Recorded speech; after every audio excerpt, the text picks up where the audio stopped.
Hello guys, कैसे हैं आप लोग। उम्मीद करता हूँ आप लोग अच्छे होंगे। मैं सेल्फ विनय कुमार बिन and welcome to my channel KM2 by Vinay sir. तो आज के लेक्चर में हम देखने वाले हैं Gujarat board class 12th chemistry के 2021 पार्ट बी पेपर सोल्यूशन की, जिसमें हम लोग न्यू सिलेबस के अकॉर्डिंग जो आपके सिलेबस में उन्हीं क्वेश्चन को हम यहाँ पर डिस्कस करने वाले हैं। इससे पहले 2023 2022 के पेपर हमने अपलोड कर दिए, तो वहाँ से आप डिस्क्रिप्शन के लिंक से आप जाके देख सकते हैं। तो चलिए स्टार्ट करते हैं। यहाँ पर जो सबसे क्वेश्चन नंबर सेकंड है, और इसका पेपर का PDF भी आपको डिस्क्रिप्शन में लिंक मिल जाएगा, वहाँ से आप डाउनलोड कर सकते हैं। ओके, तो क्वेश्चन नंबर 2 जो दिया है ये इलेक्ट्रोकेमिस्ट्री से है, और क्वेश्चन ये है predict the product of electrolysis in each of following. तो इसमें दो पार्ट दिया है। पहला है N aqua solution of silver nitrate with silver electrode. Okay, तो आपको यहाँ पर दो पार्ट है। तो यहाँ पर है N aqua solution of silver nitrate in silver electrode. ठीक है, तो यहाँ पर अपने को क्या करना है, एनोड और कैथोड का रिएक्शन आपको देखना है। तो अगर यहाँ पर कैथोड की हम बात करें तो कैथोड पे क्या है, सिल्वर प्लस एक इलेक्ट्रॉन लेगा, तो यहाँ सॉलिड में इसका रिडक्शन पोटेंशियल वैल्यू कितना दिया है, 0.80 वोल्ट। एंड H प्लस जो है, क्योंकि एक्वा सोल्यूशन है तो H प्लस आयन भी होंगे, और इसका इलेक्ट्रो रिडक्शन पोटेंशियल वैल्यू कितना दिया है, 0. तो यहाँ पर एक कॉन्सेप्ट ये होता है कि जो लार्जर वैल्यू होगा वो कैथोड की तरह काम करेगा। तो यहाँ पर मैंने पॉइंट ये लिखा है कि element which have higher reduction potential value deposited at cathode. सिर्फ इसी ने, और भी कहीं क्वेश्चन आएगा जिसमें आपको कैथोड एनोड पहचानना हो, तो जिसकी रिडक्शन पोटेंशियल वैल्यू ज़्यादा होगी वो कैथोड होगा, जिसका कम होगा वो एनोड होगा। तो यहाँ से पता ये चला कि सिल्वर जो मेटल होता है वो कैथोड पे डिपॉजिट होगा। ओके, दूसरा इसमें जो एनोड की बात है, तो नेट पे आप देखिए, एट एनोड पे आपको क्या मिलेगा, silver electrode at anode dissolve in a solution to form Ag plus ion. Ag जो सॉलिड है वो Ag प्लस आयन में कन्वर्ट होगा। तो ये हुआ फर्स्ट पार्ट का। इसमें आपको कैथोड और एनोड का रिएक्शन सिंप्लीफाई लिखना था। सेकेंड पार्ट में ये है and dilute solution of sulphuric acid with platinum electrode. यहाँ पर मैंने लिखा है at dilute solution of H2SO4 with platinum electrode. इसका कैथोड का रिएक्शन क्या होगा, H प्लस आयन एक इलेक्ट्रॉन गेन करेगा और ये हाइड्रोजन गैस पे कन्वर्ट होगा। और एट एनोड पे क्या होगा, फॉर डाइल्यूट सल्फ्यूरिक एसिड है तो वाटर यहाँ से आपको क्या मिल जाएगा, ऑक्सीजन। और एक चीज़ आपको ध्यान रखना है, ये MCQ में पूछता है, अगर कंसनट्रेटेड सल्फ्यूरिक एसिड रहेगा तो वहाँ से H2O8-2 या कंसनट्रेटेड वाले केस में होगा, तो इसको भी थोड़ा ध्यान रखिए, MCQ में ये पूछते हैं। ठीक है, चलिए ये क्वेश्चन जो है कई बार पूछा गया है, molecularity and order of reaction. लगभग आपको हर साल ये क्वेश्चन 2 नंबर में मिलेगा। ठीक है, 2023 में भी आया था, 2022 में भी आया था, और 2021 में भी आया था। तो मेरे ख्याल से आपने देखा होगा तो आपको क्लियर ही होगा मॉलिक्यूलरिटी। तो मॉलिक्यूलरिटी क्या होता है, total number of reacting species in reaction called molecularity. और ऑर्डर ऑफ रिएक्शन क्या होता है, it is the sum of power of concentration of reactant in rate law expression. दूसरा पॉइंट डिफरेंस है, इट इज़ थियोरेटिकल कॉन्सेप्ट, और ये जो होता है एक्सपेरिमेंटल होता है। ओके, थर्ड पॉइंट है molecularity can neither be zero nor be fractional, but order of reaction यहाँ पर जीरो, फ्रैक्शन, इंटीजर कुछ भी हो सकता है। ओके, नेक्स्ट जो फोर्थ पॉइंट है, it is independent on pressure and temperature, और ये जो होगा वो डिपेंडेंट होगा। बहुत सिंपल सा पॉइंट है, कोई भी एनी यहाँ से 2 पॉइंट अगर लिख देंगे तो आपको यहाँ से 2 नंबर मिल जाएगा। ओके, नेक्स्ट क्वेश्चन की हम बात करें, क्वेश्चन नंबर जो 7 है जो न्यू सिलेबस में है, इसमें ये दिया था calculate the magnetic moment of trivalent ion in aqua solution if the atomic number is 26। Question में आपको एटॉमिक नंबर दिया 26। तो ट्राईवैलेंट मतलब क्या है कि जो भी मेटल है उस पर +3 चार्ज है, ये आपको ध्यान रखना है। अगर डाईवैलेंट होगा तो +2 होगा, यहाँ क्वेश्चन में ट्राईवैलेंट, दैट मीन्स मेटल पे +3 चार्ज होगा। ओके, तो इसका इलेक्ट्रॉनिक कॉन्बिनेशन करेंगे 26 आयरन का होता है, आपको क्लियर ही होगा। तो यहाँ से क्या होगा, S से 2 इलेक्ट्रॉन जाएगा और D में से एक इलेक्ट्रॉन। तो यहाँ पर मैग्नेटिक मोमेंट निकालने का फॉर्मूला अपना क्या है, √n+2। n जो होता है नंबर ऑफ अनपेयर्ड इलेक्ट्रॉन, और यहाँ पर अगर निकालेंगे तो डी में कितने इलेक्ट्रॉन है, सब में 5।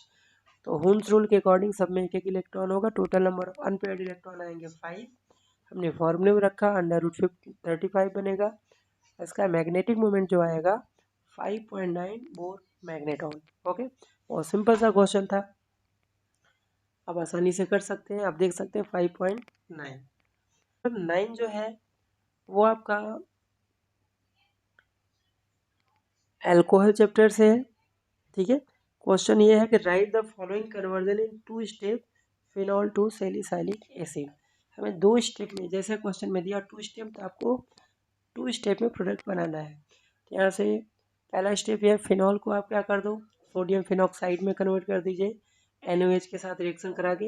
यहाँ से H निकल जाएगा, यहाँ से OH, तो साइड में क्या निकल जाएगा H2O, और सोडियम को यहाँ पर रख दीजिए, यहाँ से बन जाएगा सोडियम फिनॉक्साइड। ठीक है, ये स्टेप 1 हो गया।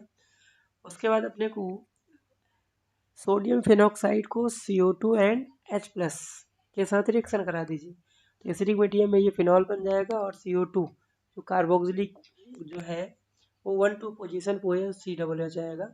इसका नाम है 2 हाइड्रोक्सी बेंजोइक एसिड, जिसका नाम है सैलिसाइलिक एसिड कॉमन है, और इसी रिएक्शन को बोलते हैं कोलबेज रिएक्शन। इंपॉर्टेंट है, नेम रिएक्शन है, तो आपको ध्यान रखना, कोलबेज रिएक्शन से salicylic acid, and dimer टाइमन reaction से आपको सैलिसल्डिहाइड मिल जाएगा, बस यहाँ पर CHO आ जाएगा।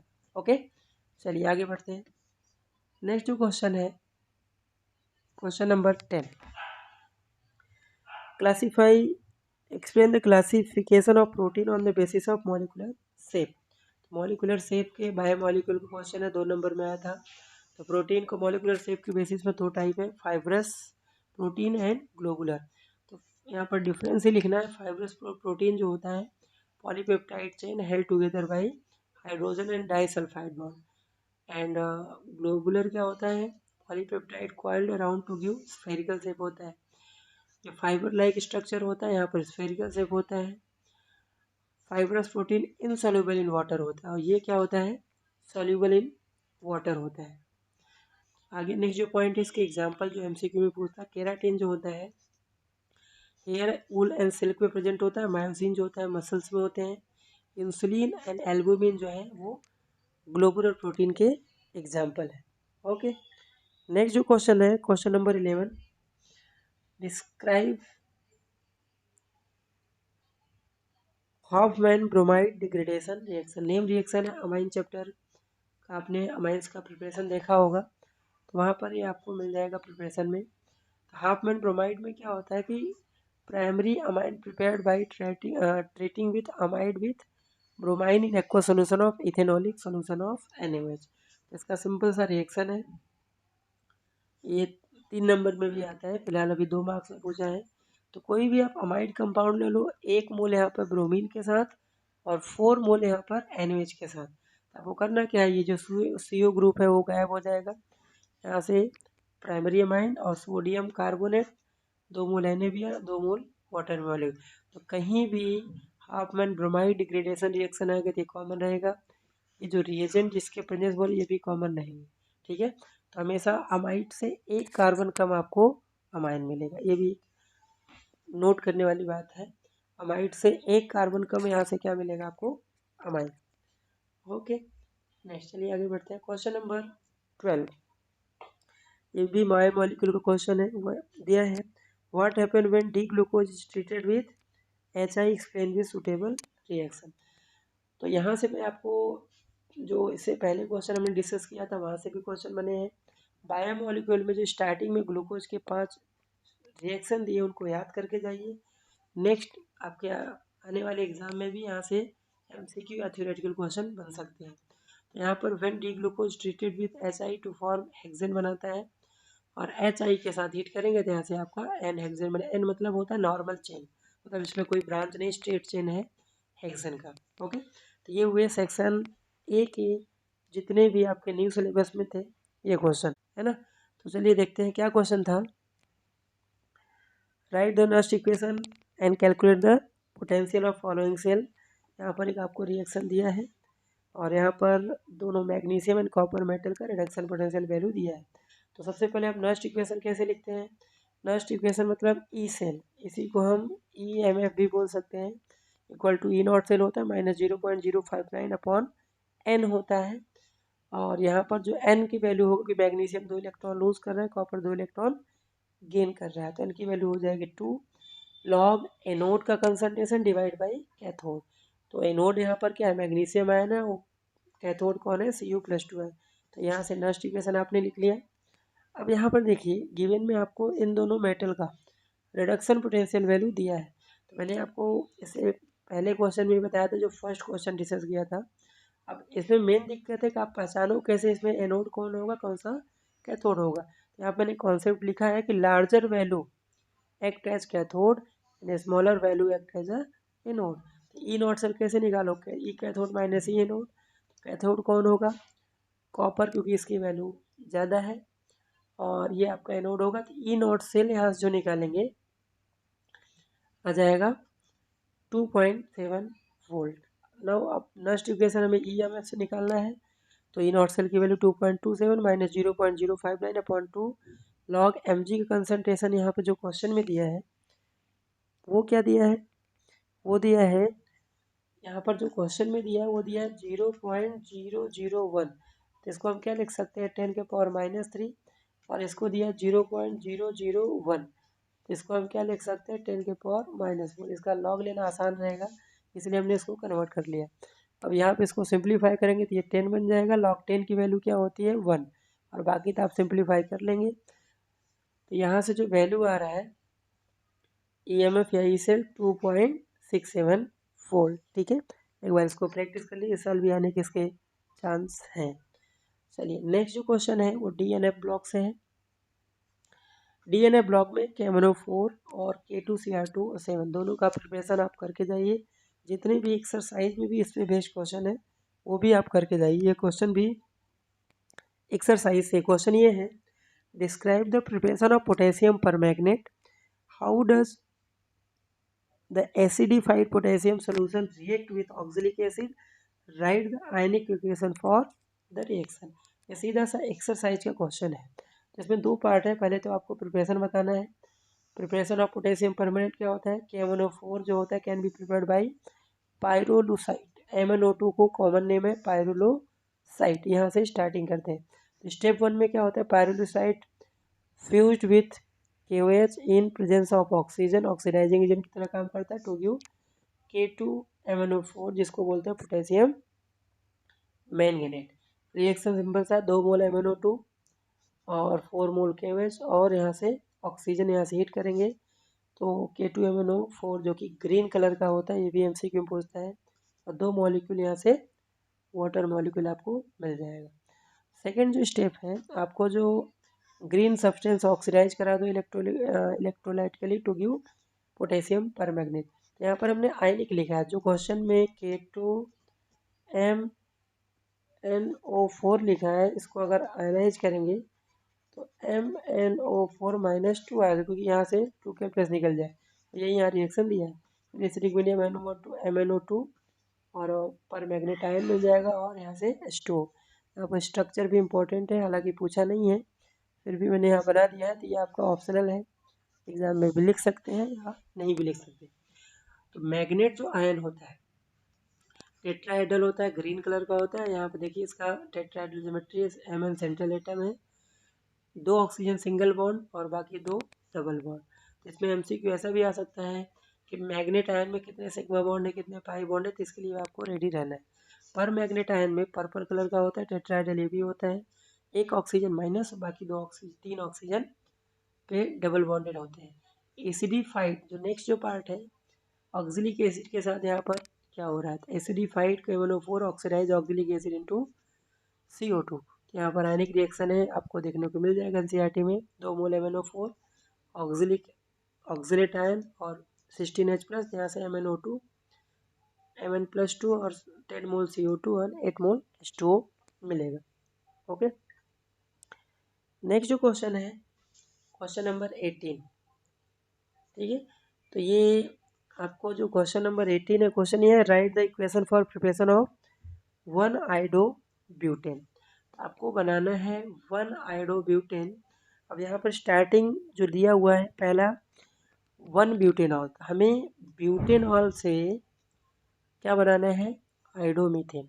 अब आप देखो आइडोमीथेन बनाने के लिए ये हेलो एल्केन से है, तो आपने फिंकल-स्टीन रिएक्शन पढ़ा था, है ना। फिंकल-स्टीन रिएक्शन से हम आइडो एल्केन बनाते हैं। सबसे पहले आपको क्या करना है, अल्कोहल को क्लोरोब्यूटेन में कन्वर्ट करना है। उसके लिए क्या है, HCl को एनहाइड्रेट से करा दीजिए। ओके, तो यहाँ से आपका सब्स्टिट्यूशन रिएक्शन हो जाएगा, Cl यहाँ पर और H2O यहाँ से निकल जाएगा। उसके बाद यहाँ से सोडियम आयोडाइड के साथ ड्राई एसीटोन फिंकल-स्टीन रिएक्शन करा दीजिए, आपको आपका प्रोडक्ट 1-आइडोब्यूटेन मिलेगा। और ये भी हेलो एल्केन की एक्सरसाइज का ही क्वेश्चन है। नेक्स्ट जो है इसमें आपको दिया है क्लोरोब्यूटेन, तभी हमने देखा यहाँ पर फिंकल-स्टीन रिएक्शन आया, सोडियम आयोडाइड के साथ करा दीजिए, आपको आइडो यहाँ से ब्यूटेन मिल जाएगा। नेक्स्ट यहाँ पर है थर्ड जो है आपको स्टार्टिंग दिया ब्यूट 1 इन, और आप पहले HBr से करा दीजिए, तो यहाँ से आपका ब्रोमोब्यूटेन बनेगा। फिर फिंकल-स्टीन, तीनों में फिंकल-स्टीन रिएक्शन कराना है, ठीक है, तो यहाँ से आपको आइडोब्यूटेन मिल जाएगा। आसान क्वेश्चन था, एक्सरसाइज का ही क्वेश्चन है हाई लेवल के से। नेक्स्ट जो क्वेश्चन है 19, write the chemical reaction to effect the following transformation. तो एल्डिहाइड चैप्टर से है ये। तो यहाँ पर देखिए आपको कन्वर्जन दिया है। तो पहला जो पार्ट है दिया है ब्यूटेनॉल टू ब्यूटेनोइक एसिड। तो ब्यूटेनॉल से ब्यूटेनोइक एसिड आप एसिडिक मीडियम में KMnO4 में ऑक्सीडाइज करा दो, तो यहाँ से CHO के प्रेस पे क्या बन जाएगा, C+H, सेम कार्बन का कार्बोक्सिलिक एसिड। तो ब्यूटेनॉल से आपको क्या मिल गया, ब्यूटेनोइक एसिड। दूसरा जो दिया है इसमें acetone to propane, acetone to propane. यहाँ पर क्लेमेंसन रिडक्शन आपने पढ़ा होगा, जिंक अमलगम और HCl के साथ ये क्या करता है, CO ग्रुप को रिड्यूस करके CH2 में कन्वर्ट करता है। एसीटोन से आपको क्या मिल जाएगा, प्रोपेन। नेक्स्ट जो इसमें दिया है बेंजल्डिहाइड टू M नाइट्रोबेंजल्डिहाइड।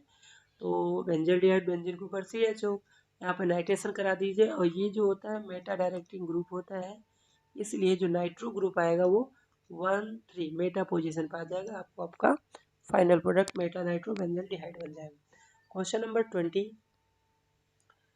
आपको arrange the following in increasing order of their basic strength. ये अमाइंस चैप्टर से एक्सरसाइज का क्वेश्चन है। यहाँ पर आपको कुछ कंपाउंड दिए हैं, बेसिक स्ट्रेंथ का ऑर्डर आपको लिखना है।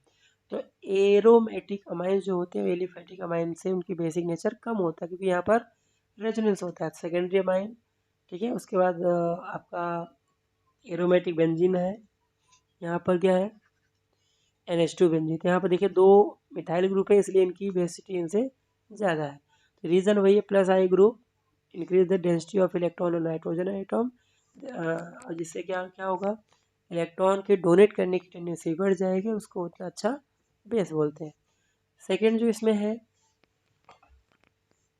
ठीक है, तो आपको यहाँ पर भी दिया है, यहाँ पर भी अगर आप देखें, देखिए फिनाइल ग्रुप तो सब में कॉमन है ना। तो फिनाइल तो यहाँ सबको, इसका सबसे ज़्यादा क्यों है, क्योंकि इसका लोन पेयर पहले यहाँ पर CH2 ग्रुप है, यहाँ पर डायरेक्टली अटैच है, जिससे बेसिक नेचर कम होगा due to presence of electron donating group. तो ये आपका ये ऑर्डर हो जाएगा।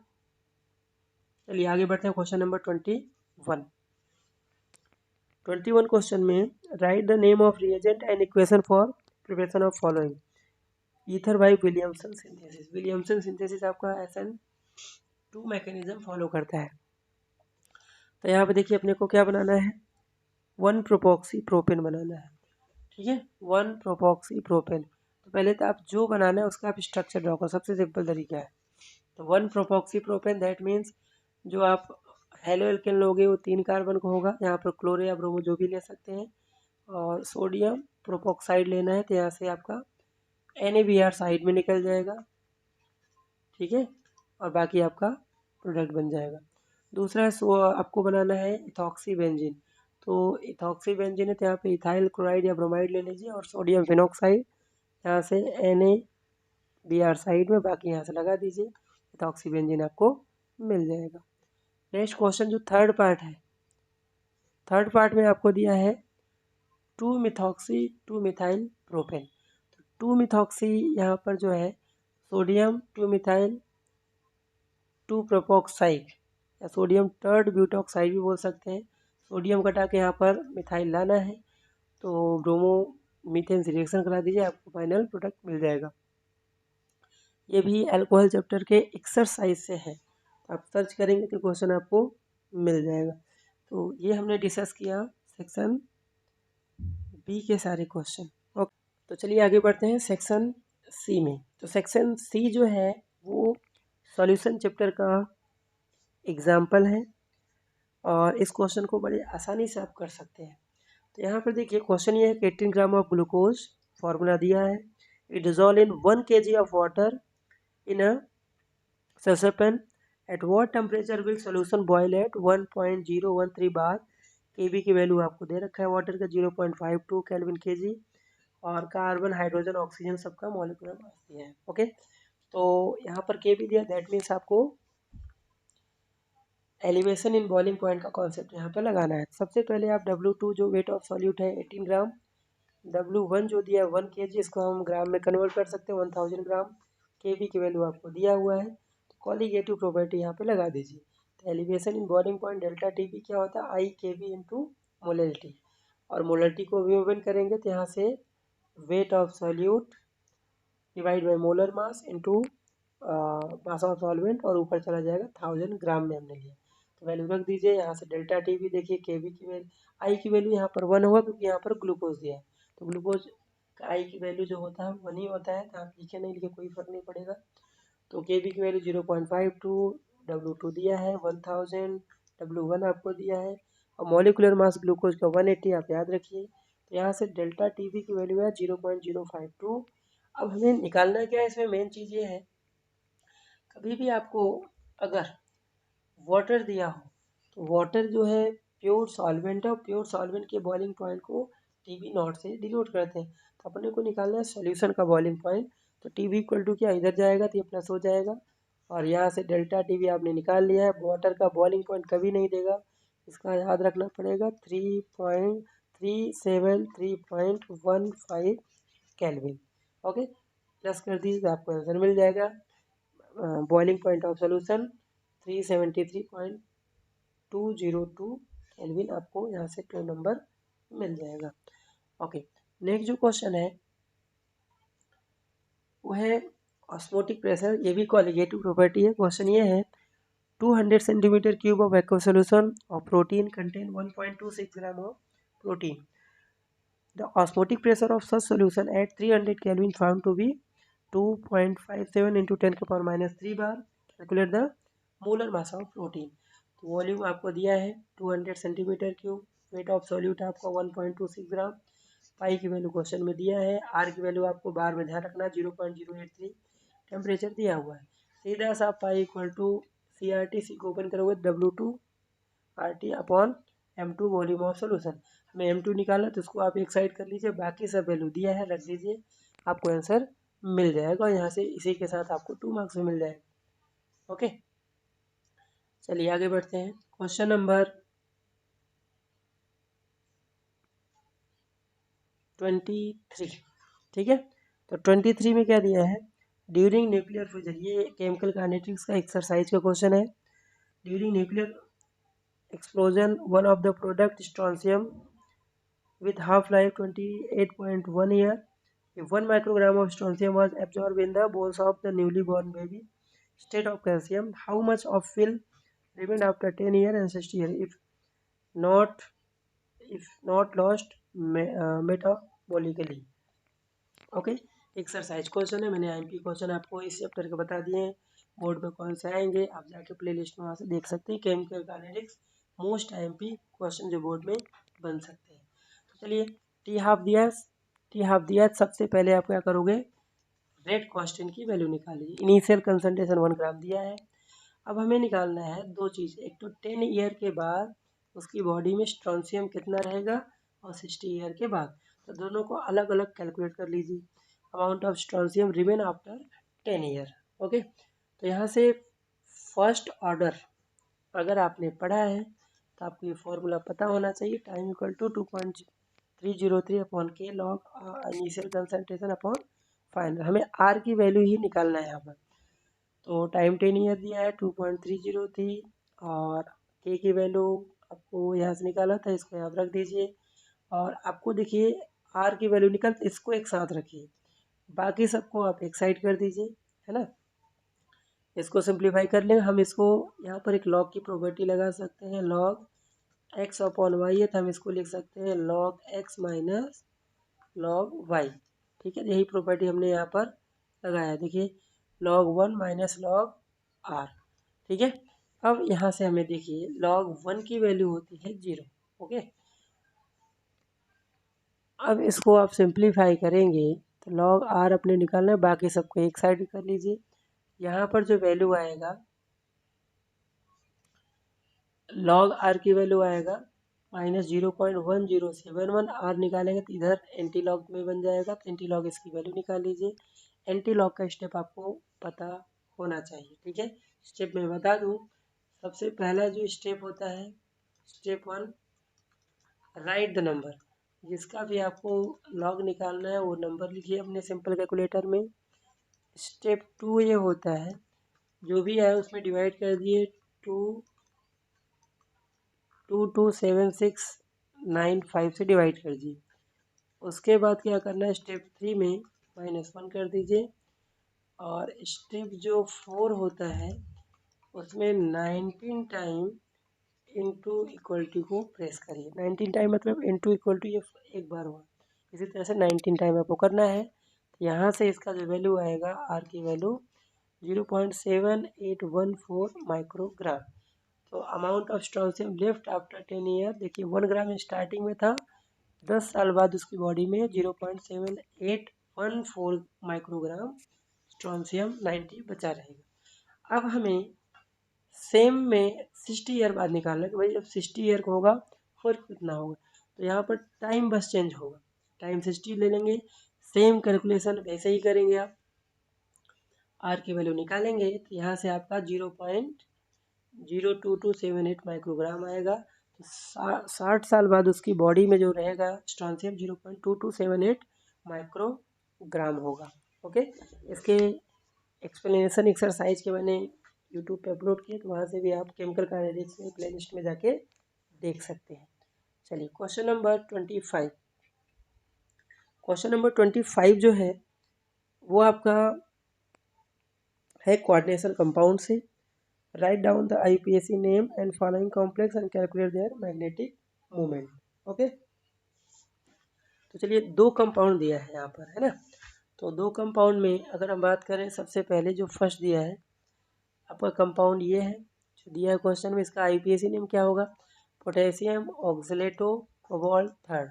इसका ऑक्सीडेशन नंबर कितना आएगा, 3 है। कैसे है देख लेते हैं।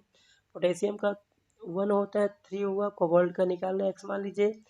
ऑक्सलेट जो होता है डाइडेंटेड लिगेंड होता है, तो -6 = 0, एक्स की वैल्यू कितना आ जाएगा +3। यही हमने यहाँ पर 3 लिखा हुआ है। अब अगर हम बात करें मैग्नेटिक मोमेंट की, है ना, तो मैग्नेटिक मोमेंट कैसे निकालते हैं, पहले CO+3 है, उसका इलेक्ट्रॉनिक कॉन्बिनेशन क्या होगा, ऐसे 2 इलेक्ट्रॉन, डी से 1 इलेक्ट्रॉन, 3D में कितना 6 इलेक्ट्रॉन। और ऑक्सलेट आयन जो होता है वीक लिगेंड होता है, सो पेयरिंग ऑफ 3D ऑर्बिटल होगा नहीं, तो सेम टू सेम ऐसे ही रहेगा। नंबर ऑफ अनपेयर्ड इलेक्ट्रॉन 4 आएंगे, पैरामैग्नेटिक नेचर होगा, और यहाँ पर इनकी वैल्यू रख दीजिए √24, और इसका मैग्नेटिक मोमेंट आएगा 4.84 मैग्नेटॉन।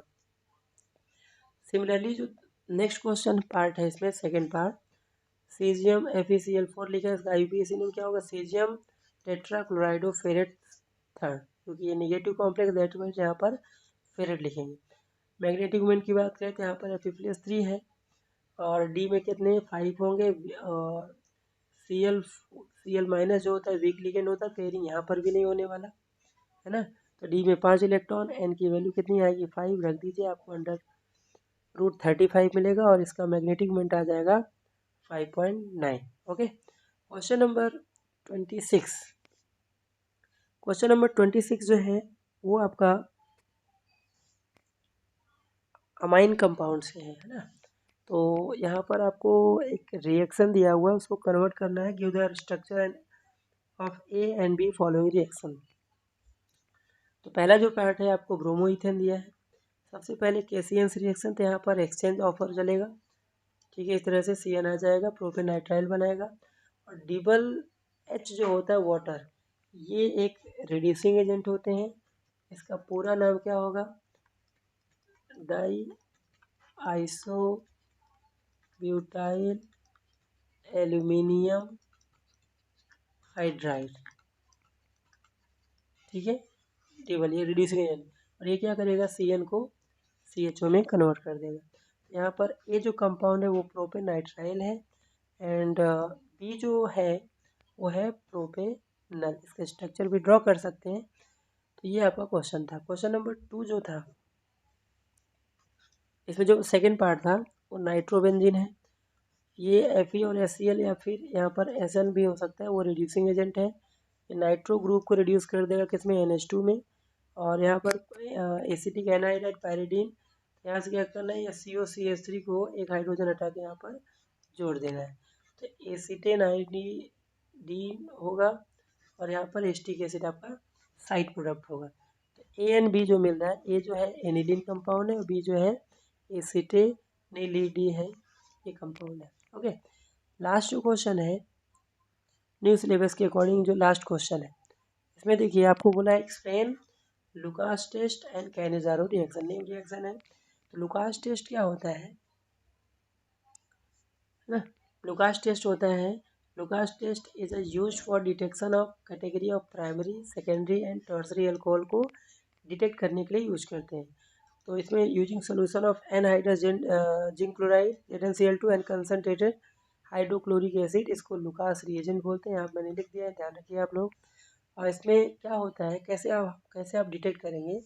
तो रिएक्शन भी आप लिख दीजिए। टर्सरी अगर अल्कोहल लगा और उसमें लुकास रिएजेंट डालेंगे तो ये कंपाउंड बनेगा, और तुरंत वहाँ पर वाइट टर्बिडिटी अपीयर्स होगा इमीडिएटली, ठीक है। वहाँ पर टाइम नहीं लगेगा, तुरंत जैसे ही आप लुकास रिएजेंट मिलाएंगे तो वहाँ पर टर्बिडिटी फॉर्म हो जाएगा। सेकेंडरी अल्कोहल होगा, सेम रीजन, यहाँ से वाइट टर्बिडिटी फॉर्म होगा, बट 5 से 10 मिनट वहाँ पर टाइम लेगा, है ना। तो समझ जाना वो सेकेंडरी अल्कोहल है। और अगर प्राइमरी अल्कोहल हुआ तो वहाँ पे कोई रिएक्शन नहीं होगा, no turbidity form at room temperature, ठीक है। और सेकेंड जो है कैनिजारो रिएक्शन, एल्डिहाइड चैप्टर से है। तो कैनिजारो रिएक्शन क्या होता है? Aldehyde which do not have alpha hydrogen undergo self oxidation reaction, जिसको डिस्प्रपोर्शनेशन कहते हैं। Reaction on heating with concentrated alkali to give alcohol and carboxylic acid. और यहाँ पर ऐसा कोई कंपाउंड ले लीजिए, जैसे हमने फॉर्मल्डिहाइड लिया, इसमें अल्फा हाइड्रोजन है नहीं, तो एक मॉलिक्यूल रिड्यूस होगा अल्कोहल में और एक मॉलिक्यूल होगा ऑक्सीडाइज होगा कार्बोक्सिलिक एसिड के सॉल्ट में, और कंसनट्रेटेड KOH या फिर NOH आप सॉल्ट ले सकते हैं। तो आई होप आपको पार्ट बी 2022 के आंसर को क्लियर हो गए होंगे, किस तरह से आपको बोर्ड एग्जाम में लिखने हैं। और नेक्स्ट हमारा जो होगा 2020 का पेपर, जिसमें हम लोग पार्ट बी पेपर डिस्कशन करने वाले हैं। और अगर आप चैनल पे नए हैं तो चैनल को लाइक शेयर सब्सक्राइब ज़रूर करें, और आपको इसी तरह के video, one shot video, important question के मिलते रहेंगे। मिलते हैं नेक्स्ट लेक्चर में। Thank you.